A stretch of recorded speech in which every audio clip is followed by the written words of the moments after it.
Hello, and welcome back to another episode of Critical Reactions with your host, Bryan. We're going to be continuing on with this week's theme of new releases. We're going to check out a new song from a band that I really enjoyed and wish that I'd gotten around to checking more of them out, but I'm excited to check out their new track. This is Rivers of Nihil, Clean.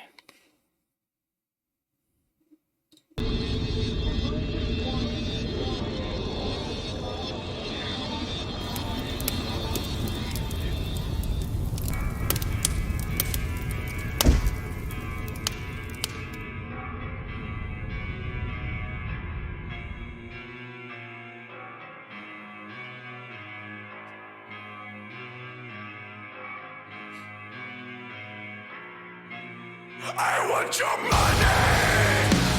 Oh, man, it's really getting into I that. want your patience and your pride.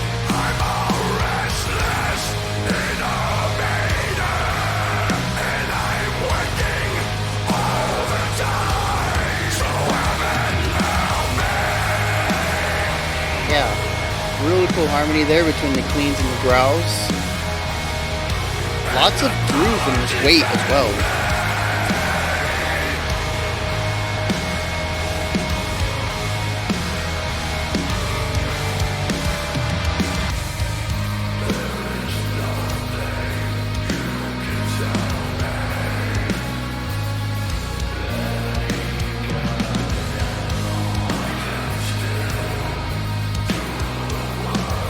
I mentioned this the other day, another song that really has emphasis on beat 3, and I just love the way that fits into a lot of grooves.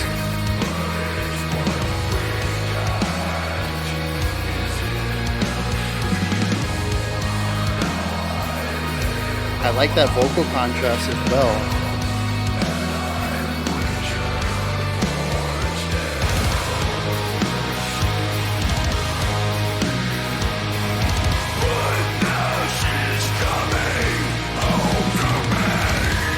Yeah, really nice drum fill into that double bass kick at the downbeat was really slick.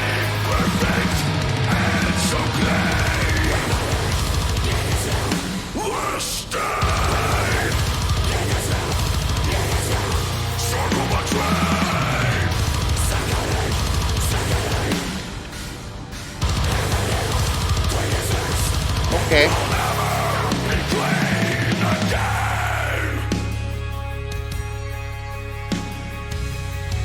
Really great contrast in this song. Not even just the highs and lows, but also rhythmic complexity and overall atmosphere.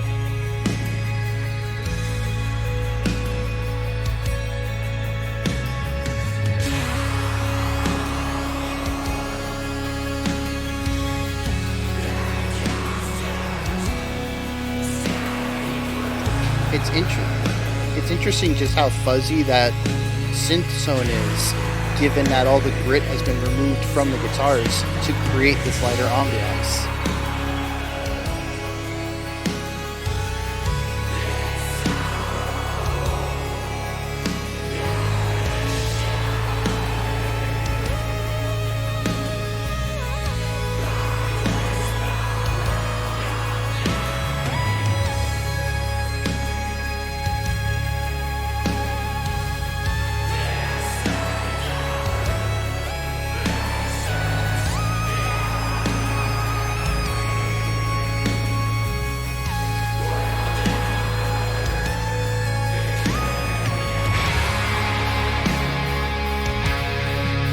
I really like the way that the last keyboard note works against this first guitar note.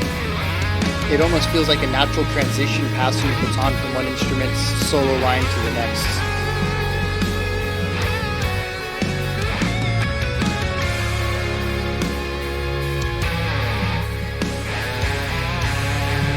Ooh, a little bit of soul in there.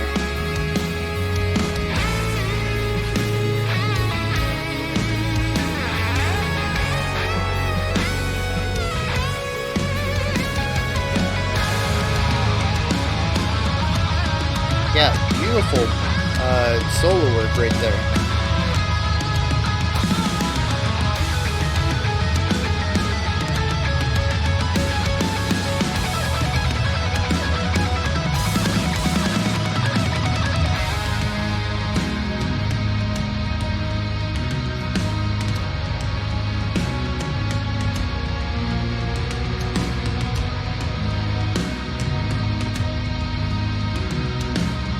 Yeah, really interesting accent work there on the snare.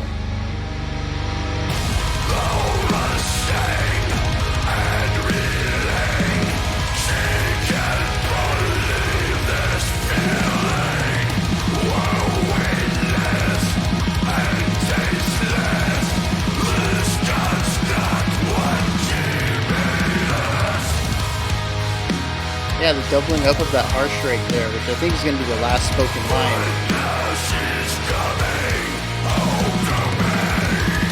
Okay, it wasn't, but still, the way to end the song, I think is really nice to differentiate that vocal style from the beginning.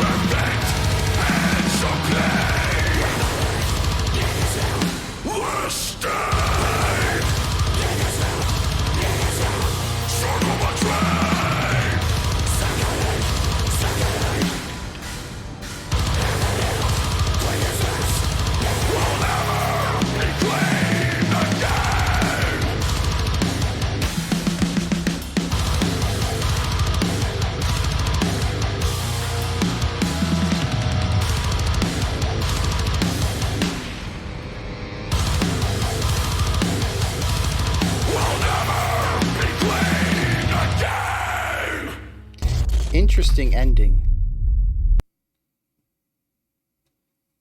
There are a few things there at the end that really kind of went against what they had already established for that sound, that breakdown section.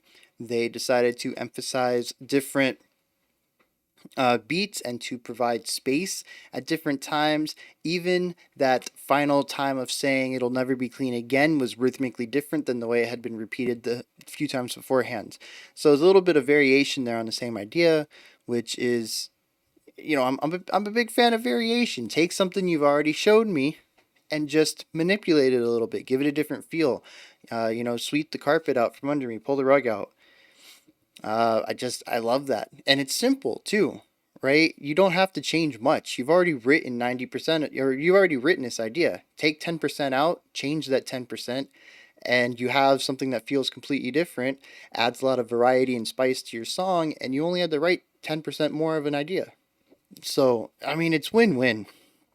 I wish there was a lot more variety in a lot of rock and metal, especially closer to the mainstream, especially when you take something that's loop based, pattern based, riff based, however you want to, look at that. When you have an idea that is repeated a lot over a song, especially when you look at a chorus or a verse section, just change minor things, especially in choruses when you bring it back. Change a few things, add another vocal line, change the way some of the foundational stuff works, just little things, little embellishments, and you're really going to make your song stand out, because it's really the little things that make bands and songs stand out. Unless you're just Dream Theater or Between the Buried and Me or something, and then it's the big things that help you stand out. But if you're not a big idea band, it's little things that are really going to help you. And I wish more bands really did that. Like I said, that ending stuck out to me. So I'm going to be thinking about that ending for a while. When I think of bands that put a bit of variety on an idea we've already heard before, Rivers of Nihil is going to pop up in my mind. They're going to be associated with that idea.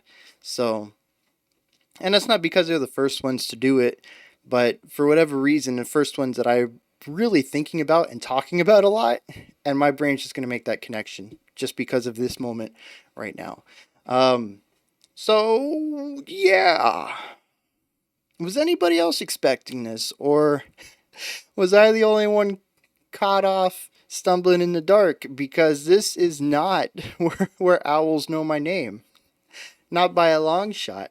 Either that, or I don't remember that song very well, and that's possible because all I remember is this dude doing dancing and a wild saxophone solo popping up every once in a while. That's what and that sounds really bad that I don't really remember much else about that song. But this is not what I kind of remember more like psychedelic, slow burn, atmospheric stuff. I don't remember particulars other than that saxophone, but it this is not anything of what I was expecting. Oh, but let's get into this, because maybe this is their new stuff. Maybe this has always been their stuff and Owls has been sort of an outlier. I don't know. It took me a second though to get my bearings. I don't know if you guys caught that at the beginning. I don't know if I made any facial animation about that, but I feel like I'd been leg swept. I do. It was the weirdest thing. I was ready for something that I would really dig into and enjoy and love, and I got something that's a little bit outside my wheelhouse. But I do enjoy a lot of what they did. So let's dig into some of this stuff. First of all, contrast.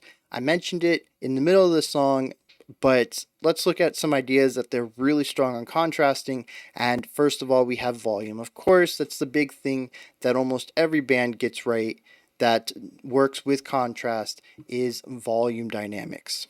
So we have a difference between their loudest sections, which would be more the metal esque stuff, and then we have the quieter sections where they turn off the overdrive.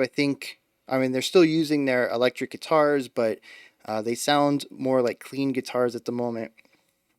But another type of dynamic they have is intensity dynamic. And that, I mean, it's the same parts. It's not like these are different parts. It's the heaviness of the metal section versus more of the restrained stuff.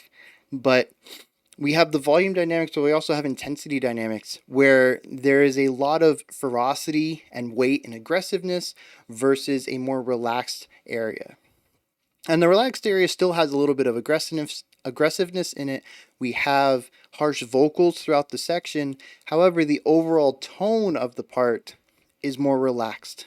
And then, of course, there's also dynamics in atmosphere, where we move from aggression to sort of atmospheric, it's got a little bit of a tense edge to it, but overall, it's rather calming, I would say. And I think they do a fantastic job of utilizing all of these in various sections throughout the song, but jumping back and forth at perfect moments, especially given how heavy and aggressive the heavier sections are. They are just overbearing, constant attacks. The drums are mixed very well to give them this rough punchiness. There's a lot of oomph to the attacks on the drums, and it really adds to the weight and aggressiveness of that metal aspect.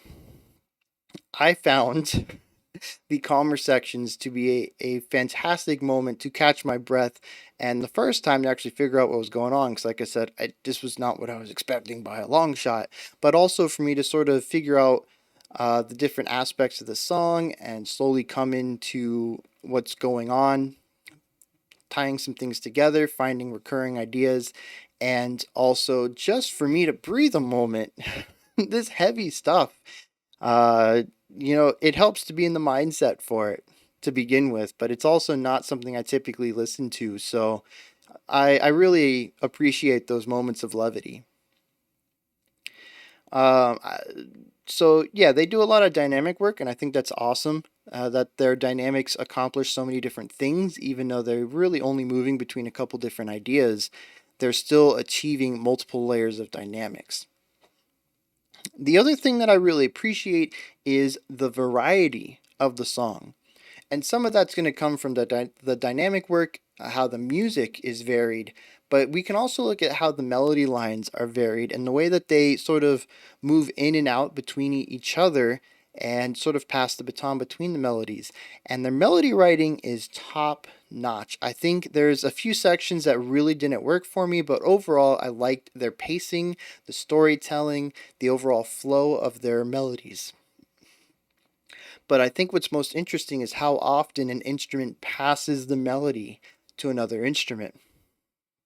We have not really a melodic line, so to speak, but the harsh vocals kind of command a sense of lead instrument at the beginning of the song.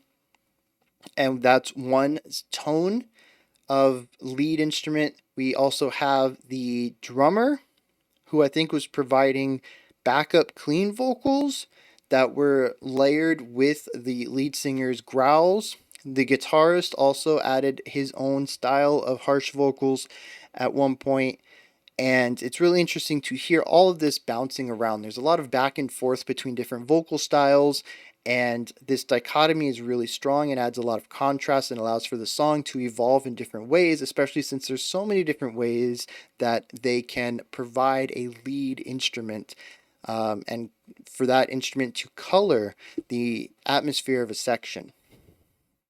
Now we go back and forth on this a little bit. We've got these three voices kind of leading things. But then we enter into the second slow bit, I think it was, where the synth comes in. And the synth takes over as a lead while the guitar drops down to a clean and provides some simple, almost acoustic sounding chords underneath. And the keyboard, the synthesizer melody line, has this very nice flow and direction to it. And I think it was really interesting. I loved the journey it took me on, and the final note transitioned into the guitar's beginning of their solo section of the more heartfelt part of it. The guitar solo is kind of cut in half between these long held out notes and then sort of a shreddy section.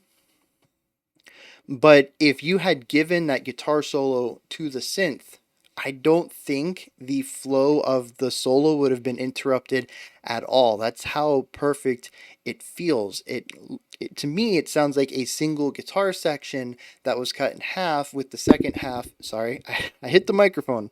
Headphone users, I apologize. With the second half of the solo given to a different instrument, so we get a little bit of timbre change in the middle of this melody, in the middle of the musical storytelling. So that right there is really cool. And I like how and that wasn't the beginning of this trade off though. If you go before that, there was a guitar tone, I think it was, that was played that led into the synthesizer coming in. So it's this baton passing between instruments. The melody line is really ridiculously long, but they continue to give it to different instruments as the melody progresses to really give it a sense of progression and forward momentum alongside the fantastic flow and storytelling that they already are achieving with the music on the paper. The guitar solo, I really enjoyed the first half. There was one moment of really soul style playing, but the rest of it was just really nice, heartfelt, emotive styles of holding out notes and putting in bends and little pieces of vibrato, little small runs between longer notes that, to me, provides a lot of levity again against the harshness of the metal that goes around it. I really love the way that it works. Then we move into the rock metal style solo where everything gets kicked up a bit. I think the guitar, I don't remember if the guitar was already overdriven or if it had moved into a more of an overdrive sound at this point. We entered into a shred section that unfortunately didn't work as well for me. It felt a lot more segmented than the previous two sections, the synthesizer and then the slow guitar bit. You could feel that this was the eighth note part, this was the 16th note part, and it was rigid right on downbeats. And they were very loop based, whereas maybe the longer held out stuff was also based on loops, but it was just such a longer section that it was more difficult to see the seams, to see the line of where the loop started. It felt more continuous and natural and moving forward rather than cyclical. Whereas the shred section was very obviously cyclical with this part. We're going to repeat these eighth notes twice. We're going to repeat these 16th notes twice. Very rigid.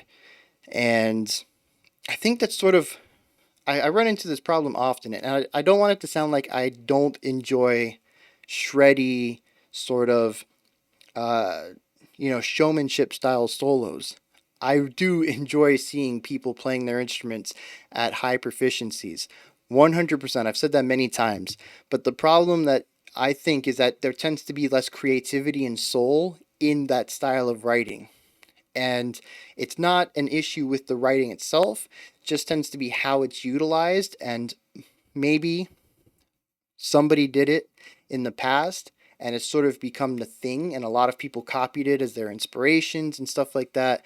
And that's sort of where rock and metal is right now, is that your solos are these short loops rather than like a 2 or 4 bar phrase. It's more of like a 2-beat phrase that you loop a few times. Maybe you go up a third, maybe you speed it up a little bit, but it's just very rigid. It lacks the storytelling that the longer note style of solos tend to have in rock and metal. So I would just like to see solos as they get faster to still have that forward momentum of storytelling rather than just being loop based shreddy stuff.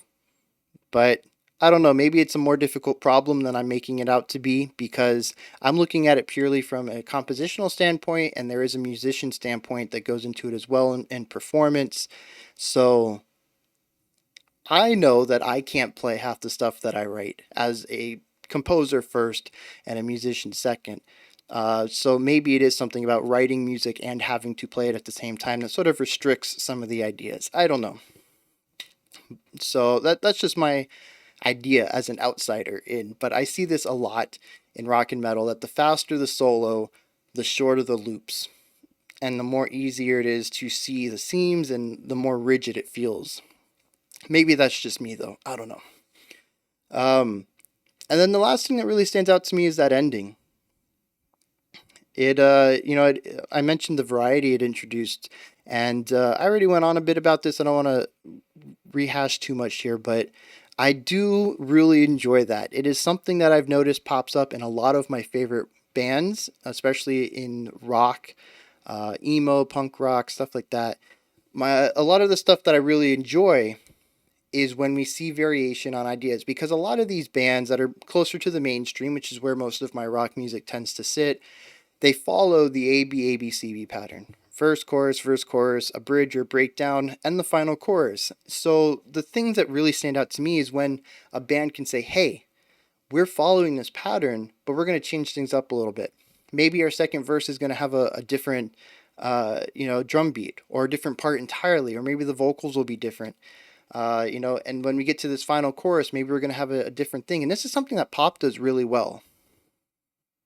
I'm having a hard time thinking about pop doing it well today, but historically, looking at like the 90s and 2000s, pop has always done this where the final chorus will have a backing track of the standard chorus, and then the singer will vocalize something on top of it, maybe harmonize with some of the parts, or just put in some oohs and ahs and enhance it, put in a little bit of ornamentation on the stuff.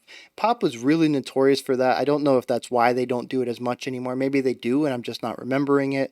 But that style of writing, taking something you've already done, and if you're going to revisit it, especially for a third time, like a final chorus, it's definitely time to put a new spin on it. You don't want to end the song with the thing you've already heard the most, the thing that's going to be the least interesting, because it's been done so often already. Anyways, though, those are my thoughts on Rivers of Nihil clean. I need to know though, is this Rivers of Nihil, because this is very I don't know, death metal-y, metalcore, maybe like original metalcore. I don't know, it's very heavy. We had blast beats there at the end. The growling is throughout. It is a lot of it is just not what I typically enjoy. And I got to go back and listen to Owls because I just remember being enthralled with that and wanting to dive into their works. And this makes me want to kind of keep a bit of distance. Enjoy them when they come on for reactions, but not necessarily something I'm going to seek out. So where does this band sit on these two spectrums? And if I enjoyed Where Owls Know My Name, where should I go next that's not clean? Anyways, when you're done commenting, head up to the description box. There's a link in there for a link tree, which is a nice menu with everything related to the channel. Whether you want to help support us through Patreon, join the Discord community, follow me on Twitter, submit special selection, it's all in there. Above the description box, you can like, subscribe, and ring the bell. I'll be back with another episode in about 5 minutes. We're going to be doing the first special selection for the week. And then tomorrow I'll be back at 5 p.m. Eastern Standard Time, 9 p.m. UTC, as usual, with the next episode. We're going to be looking at another new release. Until next time, remember to be critical not cynical of the music you listen to, and have a fantastic morning, afternoon, or evening whenever you choose to watch my videos.